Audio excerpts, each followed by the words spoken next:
Hello and welcome to the Mattniverse. Today we're going to further explore HiveSwap Friendsim. This time, Volume 12 came out. It's actually a lot quicker than I think the Volume 11 came out, or pretty much any other volume came out. It seemed a lot quicker to me anyways. But this one apparently has some mature content to it, like nudity and pretty much a lot of violence, especially for the little girls, apparently, is what it said.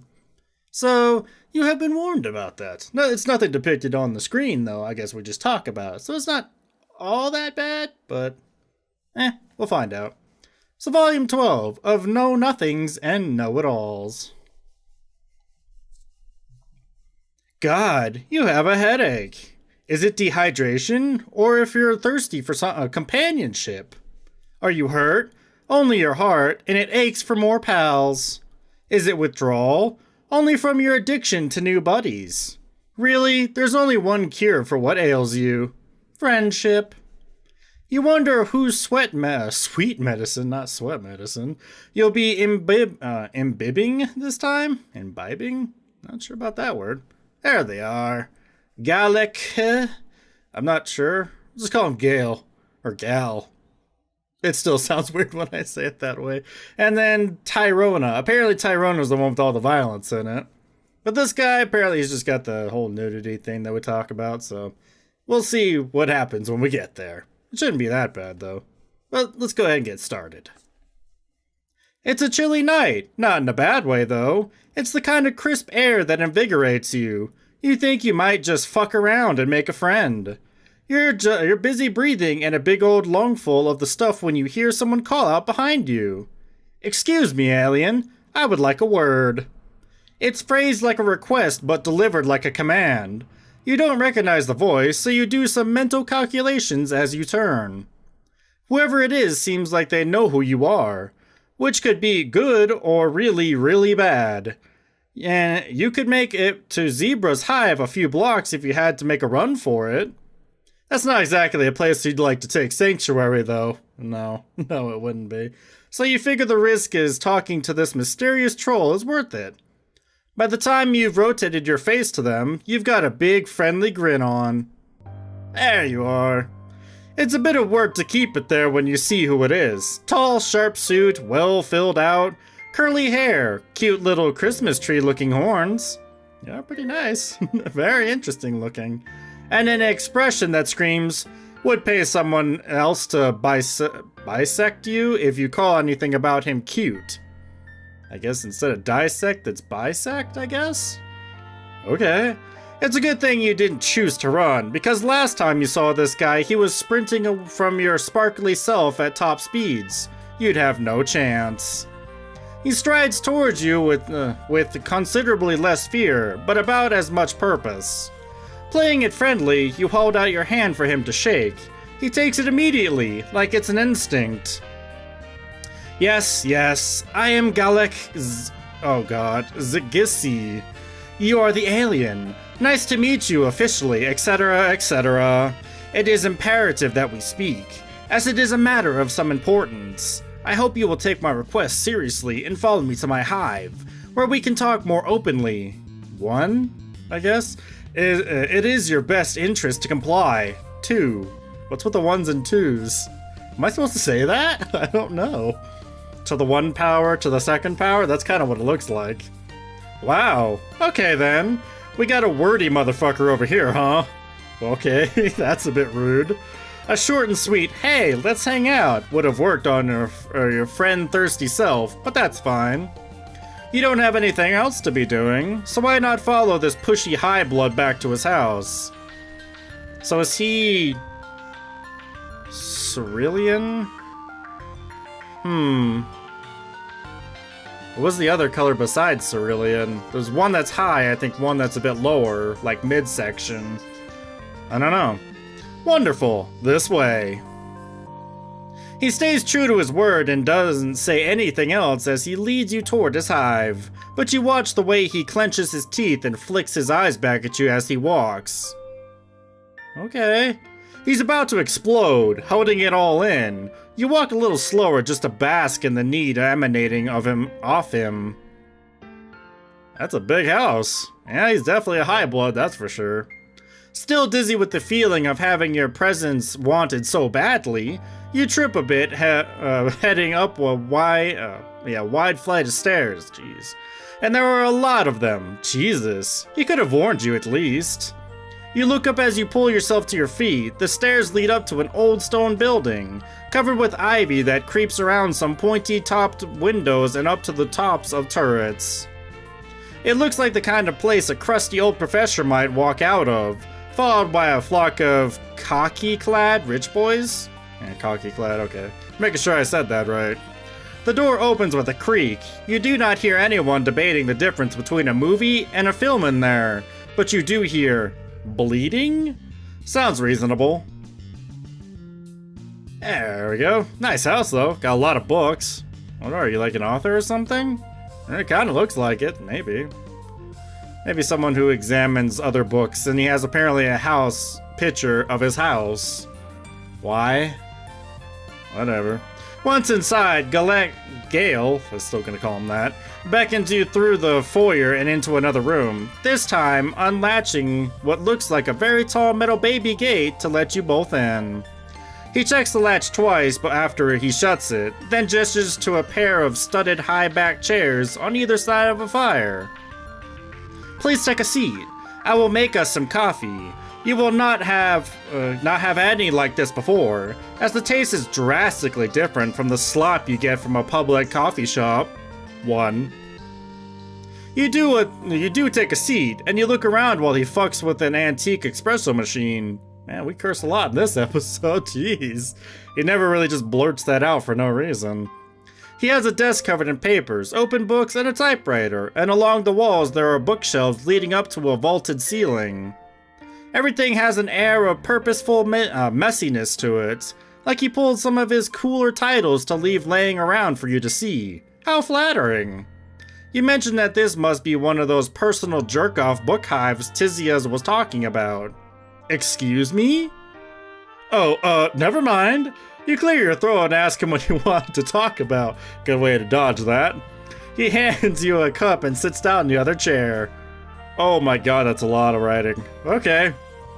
It's very tiny, too. Of course. I just wanted to clear up a misunderstanding between us. You may be under the false impression that I am uninformed re the attributes of rainbow drinkers. You may even think that you successfully fooled me into thinking you were one yourself when we first met. I just had no previously encountered one in real life. Not no.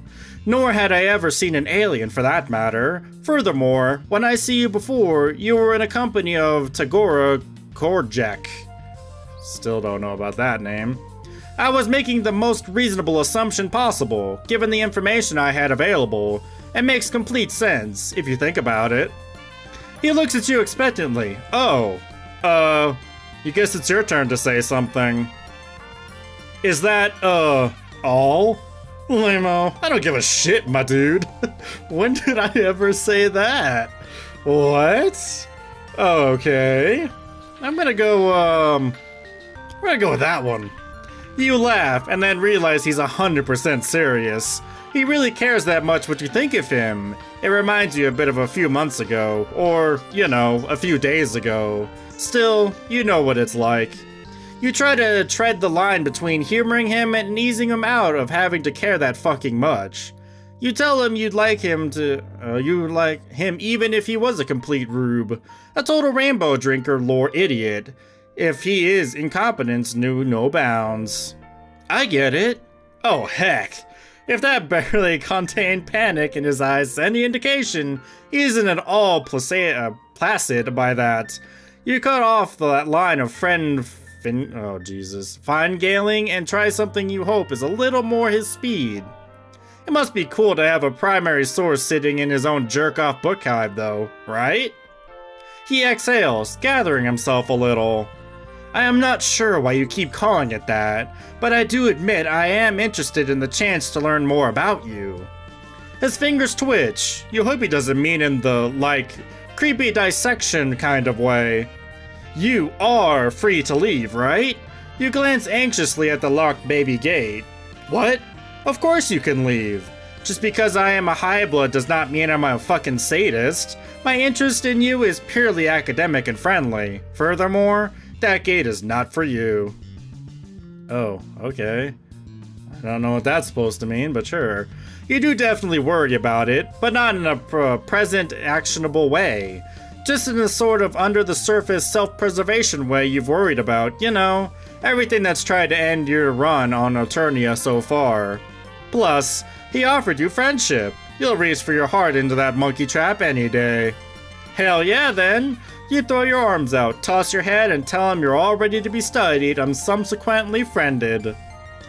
Gale doesn't pounce right on that though. Mostly, he looks uncomfortable, which doesn't stop him from talking. I do have considerable interest in understanding the pathos of the alien. What I really want to know is what makes you so magnetic. All observable criteria points to you not being much to look at. Ouch. I mean, yeah, I'm dirty, I'm broken, I apparently still have that robe on for some reason. I mean, I guess I'm not much to look at, but ow. But there seems to be something about you that draws people in. That isn't even in the top 10 list of insults you've heard since landing. Yeah, you've heard some pretty bad ones, not that I remember them all. So you brush it off just fine. Plus, you have it on good authority that your legs are nice.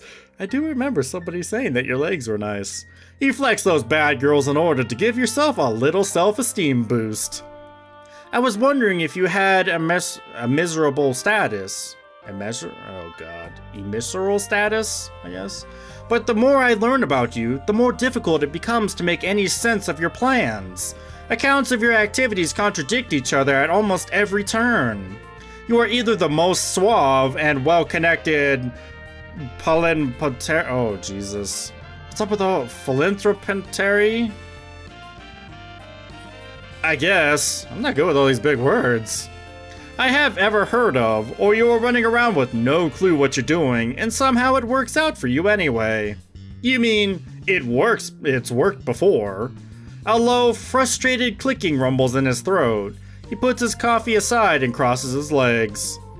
This is the sort of thing I'm talking about. I know all about your antics, leg-based and otherwise. I just cannot work out what the draw is. Why do people like this?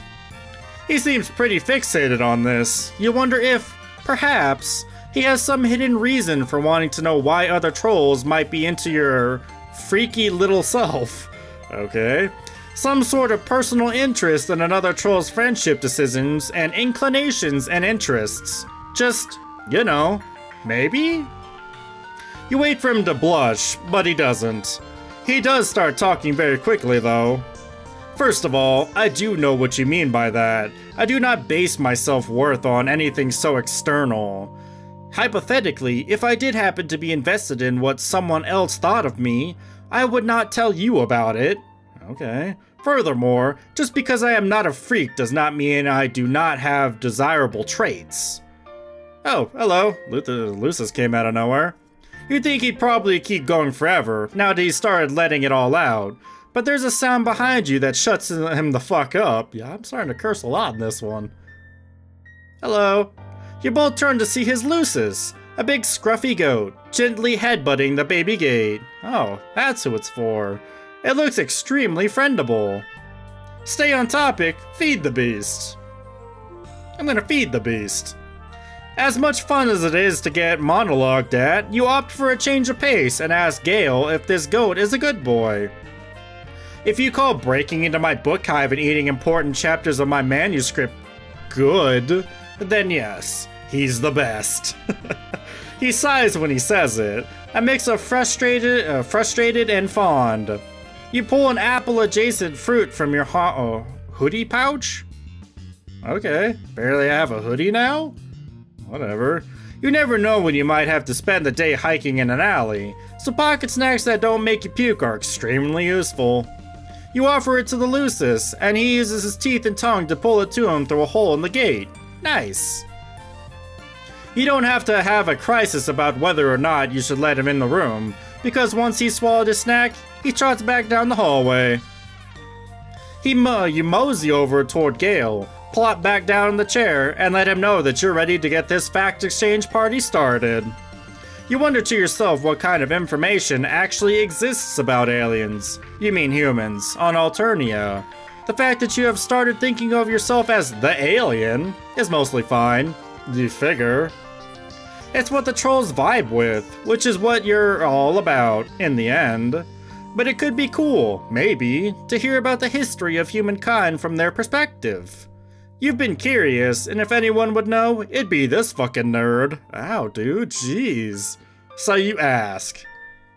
There is absolutely nothing. I have read all kinds of reports on other alien races, of course. I pull these for you if you would like. As for your species, I can confidently say there is no recorded history of your kind on Alternia. Oh, wow. So you're the first of your kind to visit, huh? You flex again and brag that that's, oh god, that maybe that's the secret of why everyone is so hot for your friendship, but even Gale can tell you that you're not really feeling it. If you say so. Are you some kind of high blood equivalent back home? Is that why you were so friendable here? What is your planet's system of government, and where do you fit into it? What are your main off-world exports? What were some defining moments in your species' development? Have you formed any bonds here that you would say fit your planet's equivalent of the quadrant system? You're not ready to take the space SAT. Okay. You're too busy trying to sort through the idea that you are literally the only option for him to learn anything about this shit. The only one of your kind around. You feel like the frame surrounding your life has shifted, like everything around you zoomed to the widest angle, with you a tiny speck in the corner, invisible to the naked eye. Whew. Maybe you should sit down. Ah, fuck. You were already sitting down. Maybe you should lie down. Okay. You crawl onto the floor for whatever reason, which Gale probably won't like, but you're too busy having an existential crisis to care. Okay. God damn it, that's a lie too. You definitely still care what he thinks of you. Yeah, you do want friendship, so it makes sense. It isn't the first time you felt overwhelmed by your situation since you landed. It isn't even the 100th, honestly. It's just that you kind of always had a back pocket assumption that there'd be some way out of this. Sure, you're having fun making friends and allies, assembling a new wardrobe, and picking up weird survival skills. It just hadn't quite hit you that this might be all that is left for you. For real.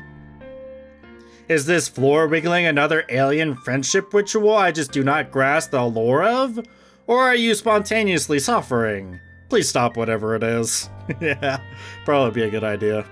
You want to answer him, but words feel so far away at this moment. You try to call him up how you crashed.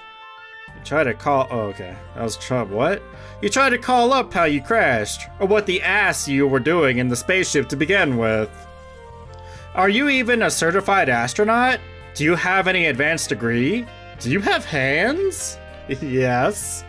Your vision blurs and you feel queasy. You need air, a lot of it. You run toward the closest available source, a wide window. What? Defenestrating yourself?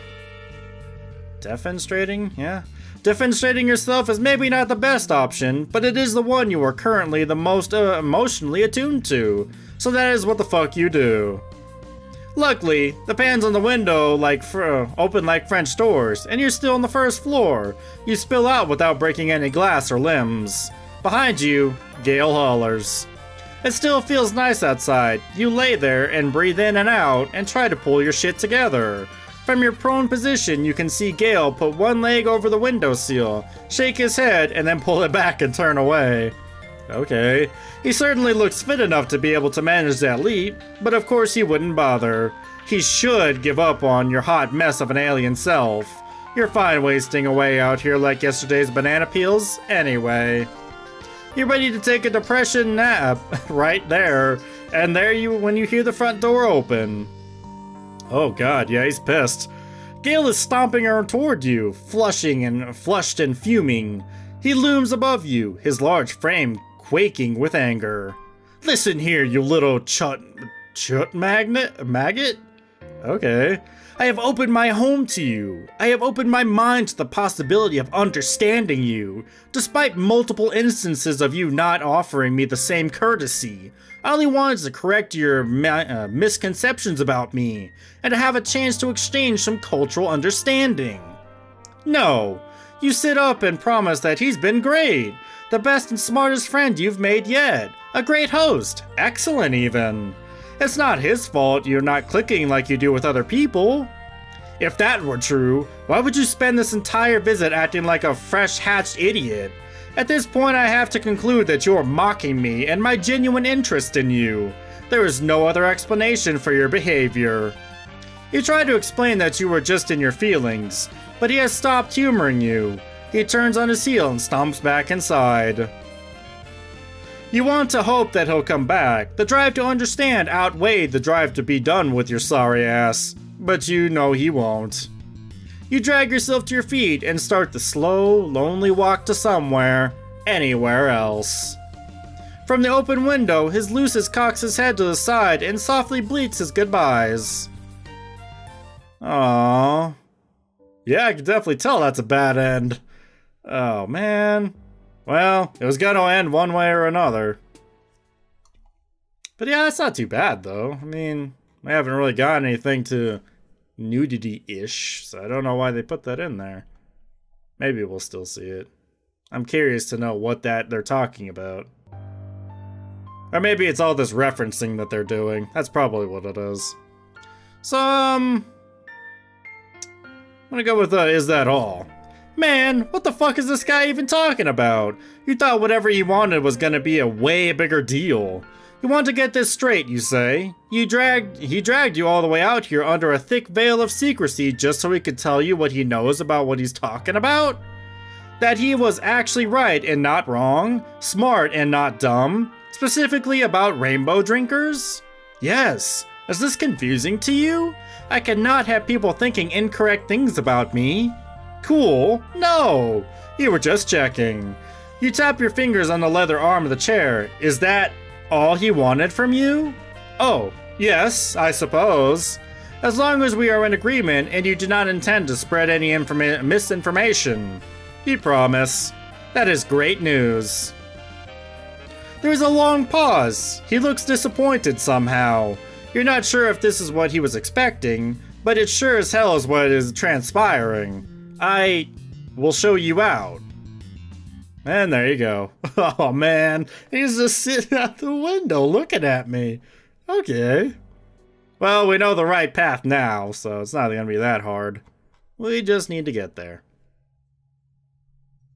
And almost. Okay, fast forward, fast forward. I said fast forward. Alright. Actually, hold on. Yeah, so I fed the beast, so stay on topic. Please ignore him. He just wants to get in here and cause problems. You think hard to yourself about this. You really want to go pet the big goat dad, but you want to dish about this guy's love life even more. You heard some about this situation from the other side, of course, but you really shouldn't let Gale know that Tagora tells you about their tentative and awkward pitches flirtation.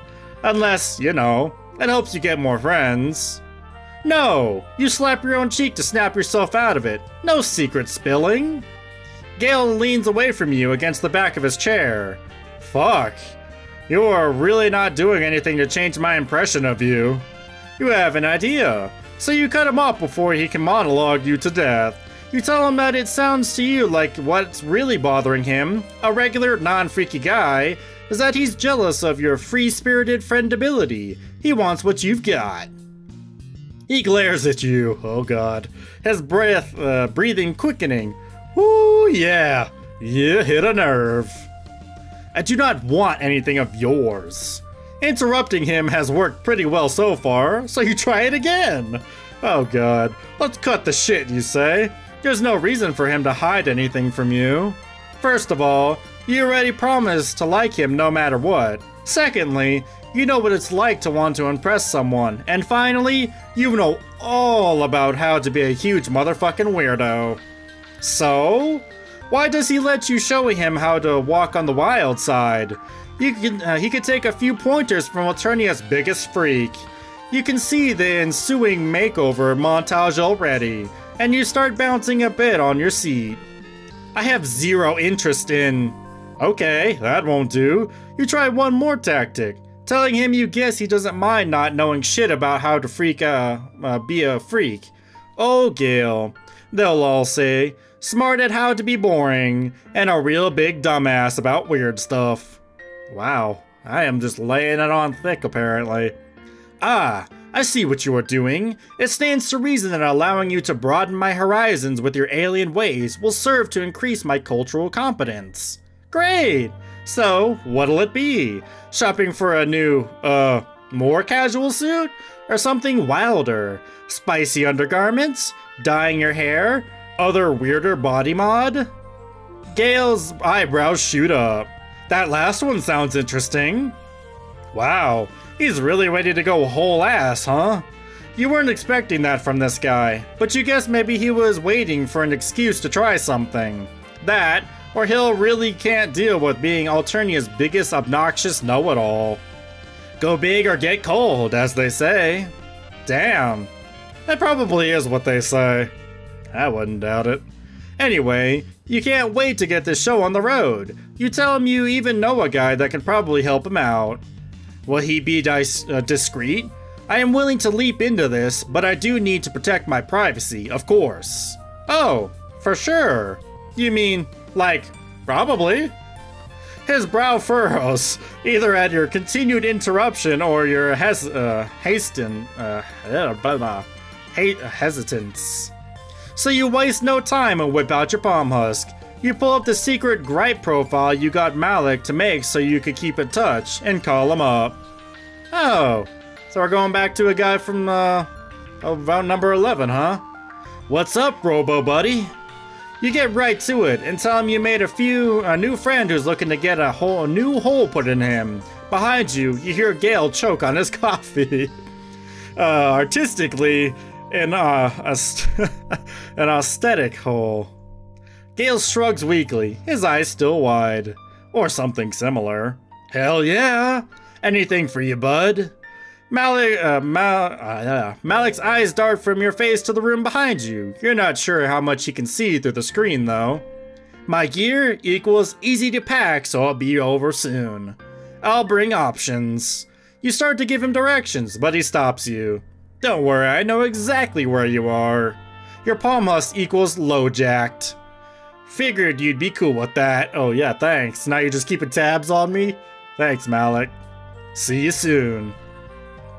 Malekh hangs up, and you grin at Gale to reassure him. This sure seems like a manageable situation. He offers you more coffee, which you take, because you are a polite guest. Gale starts ideating? Jeez. In a small leather-bound notebook. So you mostly watch, listen to him explain the brainstorming process, take sips, and wish the goat would come back. Eventually, you hear soft footsteps approaching. Oh, there he is. He just came right in, didn't he? Gale jumps when Malekh opens the baby gate. How did you get in the front door? I hacked it. Of course. Gale's mouth opens and shuts a few times. His eyes dart between your and Malekh's matching hoodies. Oh yeah, so he gave me the hoodie. Okay. Just kidding. Your operation equals pretty low tech for an indigo, unfortunately. Oh, so he's an indigo. So Malekh must be a cerulean. He's an indigo. So indigos are high bloods. Got it. Your Lucis let me in. Anyway, I'm Malekh. And from behind him, a proud bleeding. Thank you. Hell yes. Oh no. Gil looks around and wrenches his hands. There's a lot going on all of a sudden. He points to you. You, alien, hold on to my Lucis. He cannot be unsupervised in here or he will eat everything. And as for you, Malekh, hello. My name is Gale Zengitsi. Welcome to my hive. That, estimation equals, problem. I hear you want to get freaky. Gale tugs at the bottom of his suit jacket, tightening it reflexively. Poor dude. You want to tell him you're proud of him for going so far out of his depth, but he seems to be holding his own here. Plus, the goat really wants to make a snack out of some old paper books. Or paperbacks, not paper books. You take your job seriously and hold on tight to his neck. Yes, that is correct. I hear you have the tools to help me achieve this. I am open to a wide range of modifications. My notebook has some sketches. You want to dutifully look and not touch too, but wrangling a big goat is a full-time job. Malik holds up the notebook for you both to see. Wow, Gale's not a bad artist, actually. Still, you have to kind of turn your head and squint to make out what is going on in a couple of the sketches. You guess there are still a few surprises left for you in the brave new world of troll anatomy, huh? You point to the sketch you like the best with one hand as you scramble to get hold of a fistful of wrinkly lucis. Fur with the other. Yeah, I could work with that. Hell yeah, button up, get some layers off. Okay. Gale flicks his eyes toward you, and you give him a big, supportive thumbs up. You look politely away when he starts taking off his jacket. Instead, you focus on your job, and oh, you have some pocket snacks. You pull out some mostly not bruised fruit and offer it to Gale's lucis. He chomps it up. He chomps it up readily. Yeah, that's not it's not supposed to be in there. He calms down a bit. Jeez, can't Gale afford food for this guy? He eats plenty. Gale does take off his undershirt, but he does roll it to the bottom of it before leaning his forearms against the back of one of the chairs, exposing the broad palette of his hips and back. The design does capture an ineffable facet of my core self. Get going on it. I assume I do not need to spell out any potential consequences if you stray from the artistic vision, correct? Malik rolls his eyes, of course, and pulls out a tattoo gun. It looks mostly how they do on Earth, but with a stripe of greenish, almost biologically light. Don't worry, your blood color equals crystal clear. Galekh winces at the first press of the gun to his skin. And maybe it's lasers? There's a glow happening back there. That just looks weird what he's doing. With the lucis sated, you're free to see what's going on, so you climb into the chair Gale's leaning against the back of, to peel over to watch. So what's the deal with this anyway?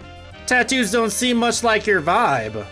There is no specific reason. I am simply fleshing out my worldly experiences, attaining visceral knowledge of a new kind.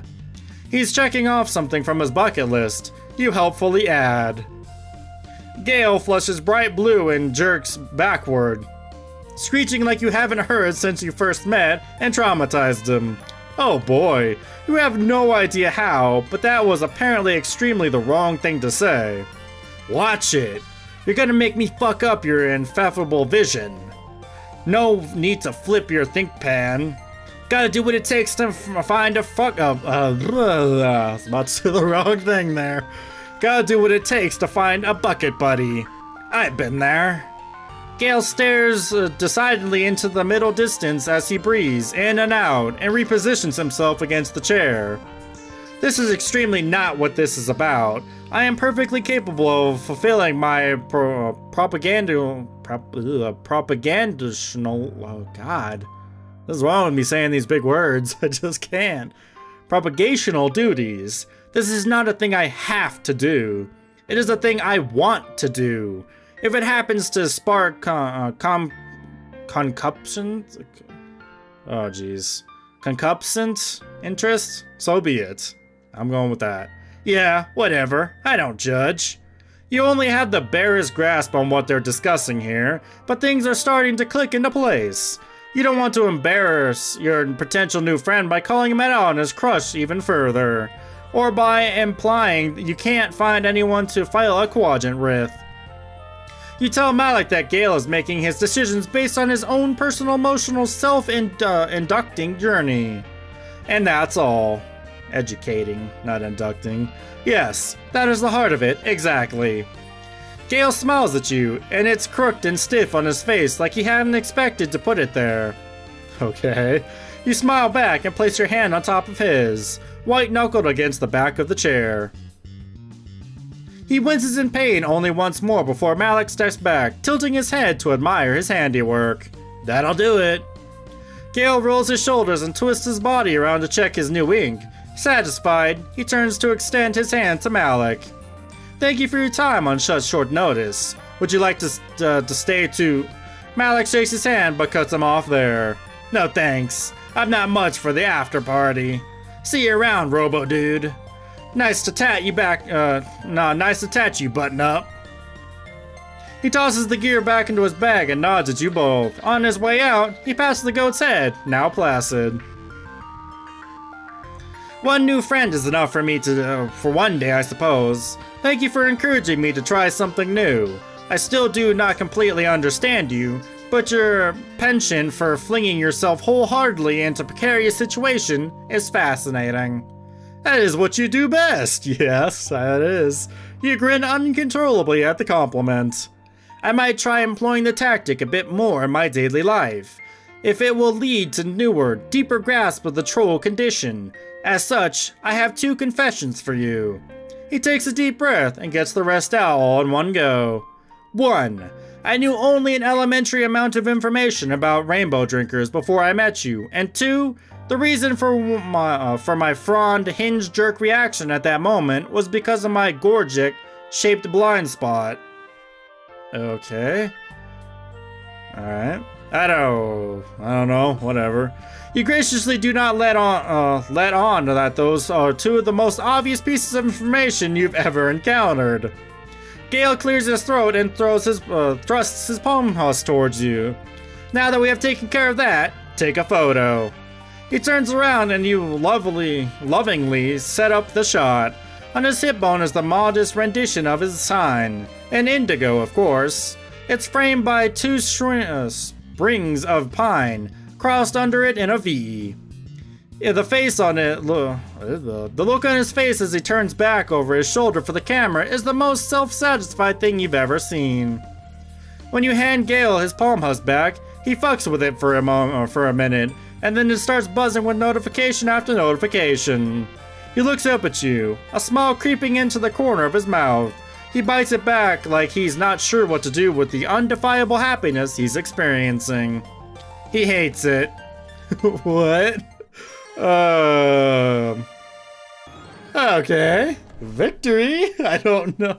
He hates what? He hates the tattoo? Okay. That's weird, but, that was interesting as anything. Oh, man.